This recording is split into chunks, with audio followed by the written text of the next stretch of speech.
we begin with our special continuing breaking coverage of Tropical Cyclone Alfred as it approaches the southeast Queensland coast. Communities are right now preparing ahead of its predicted landfall late on Thursday. Chief reporter Roman Mackinnon has the very latest from Brisbane. Tropical Cyclone Alfred is expected to make landfall somewhere between Brisbane and the Sunshine Coast. Just yesterday, we saw it move back west, headed straight for southeast Queensland.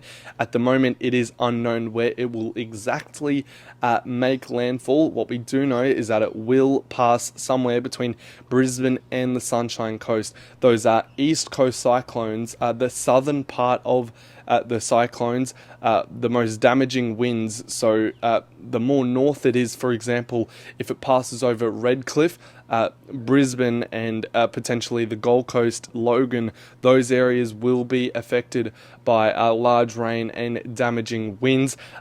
Inland Gold Coast is predicted over a metre of rain until midnight on Sunday.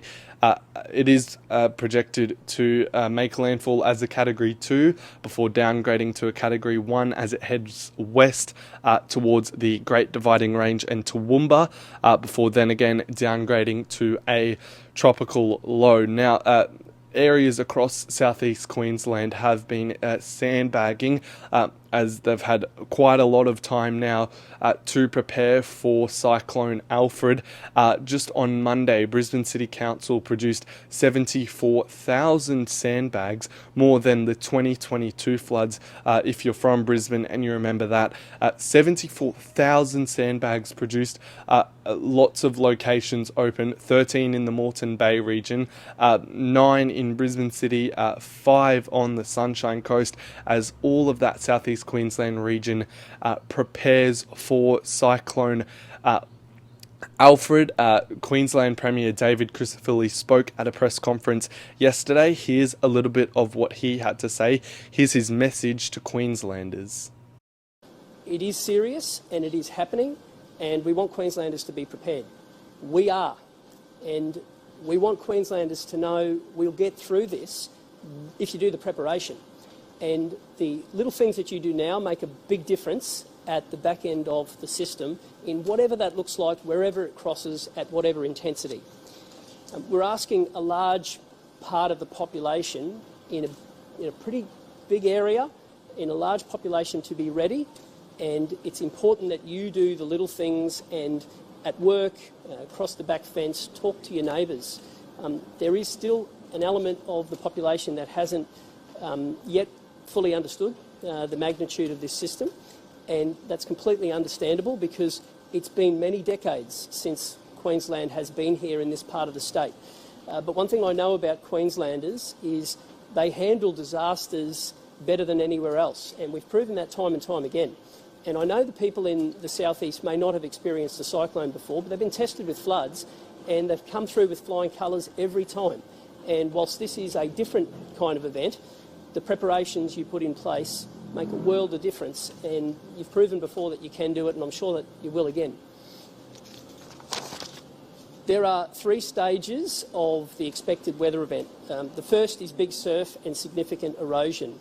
The second are those damaging winds and, in many cases, destructive winds. And the third is significant rain, flooding, and the potential for dangerous storm surge. We are well and truly in the first phase right now.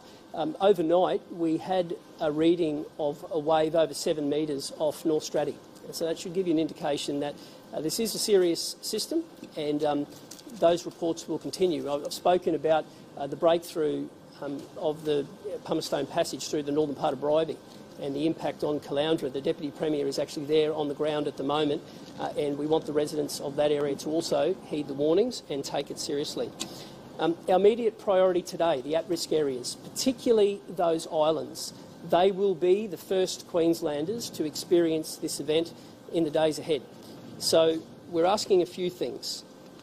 People who live on those islands, people who might live on houseboats, please absorb the message and make a decision about your welfare and do everything you can to stay connected. Passenger ferry services will cease today. There is a staged approach for vehicle barges, But one thing's for certain, the window to make a decision if you live on those islands is closing really quickly. Once you make the decision to go or to stay, we will support you. But you've got to make the decision, and you have to plan for that, and you have to make sure that you've got all of those logistics in place, and we will support you in that. We've used that window to get ready. So we've pre-deployed generators to those island areas. We've put some state government staff on those islands, for example, extra health staff. So I want you to know we're taking this seriously, and we're asking Queenslanders to do the same. David Christopherly there. He also spoke about how the islands of Bribie Island and areas of Stradbroke Island, also Gurry Fraser Island, Moreton Island as well. Those islands will face a Cyclone Alfred first, as the Bureau of Meteorology modelling shows that Cyclone Alfred will pass through Bribie Island. He's also assured Queenslanders to make sure you check on the vulnerable, including checking on your neighbours, having that emergency kit ready to go, including all those important documents, food that can last 3 days, as well as water that can last 3 days, as some areas of south east Queensland is expected to lose power and potentially water, as well as internet for quite some time. Depending on that area, it could take a while for those to be back up. Those most important areas, generators have been sent towards those islands that I mentioned before. The state government not taking any chances with Alfred. Also, SEQ Water has not released any water from any of the dams. The Hinds Dam on the Gold Coast is sitting at 99.5%. They will not release water until the first part of the rain from Cyclone Alfred will land, and that is when SEQ Water will make a decision. All the latest, you can follow us right here on social media. For the most accurate and up-to-date reporting, be sure to follow us on social media. Now, as we heard there, the system is expected to cross sometime late on Thursday, with some of those conditions, the wind gusts, the rain, already picking up on Wednesday afternoon.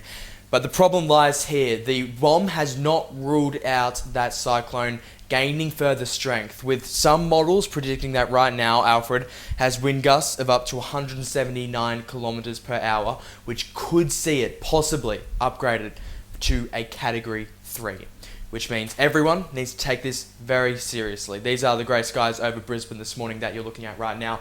You can just tell there's an ominous feeling on the way for the southeast Queensland coast. 4 million people in the firing line, and it's definitely a watch and wait. And we'll bring you the very latest here on 6 News. But tomorrow's scheduled AFL season opener at the Gabba has now been officially postponed, with just 2 games set to go ahead on the weekend. The opening round match between Brisbane and Geelong, happening on Thursday night, appears set to be moved to round 3, when both teams were scheduled to have byes, while Gold Coast's clash with Essendon at People's First Stadium on the Gold Coast on Saturday will also be moved. It leaves Friday night's game between Sydney and Hawthorn at the SCG as the first game of the 2025 season, followed by the Giants and Collingwood at NG Stadium over the weekend. In a statement from the AFL, out of an abundance of caution and after ongoing communications with the Queensland Government, the Bureau of Meteorology and Stadiums Queensland, the AFL has made the decision now to ensure the health and safety of clubs, players and officials. Importantly, the wider South East Queensland and Northern New South Wales community remains the priority.